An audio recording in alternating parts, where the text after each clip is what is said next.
हाथ लगा एक साथ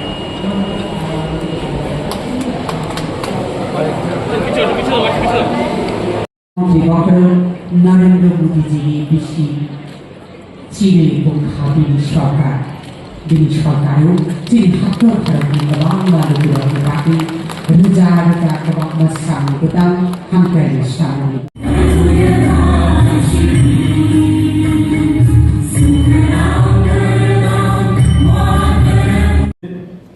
ব্যক্তিবর্গ বিশিষ্ট ব্যক্তিবর্গ আজকের এই অনুষ্ঠানে উপস্থিত আছেন।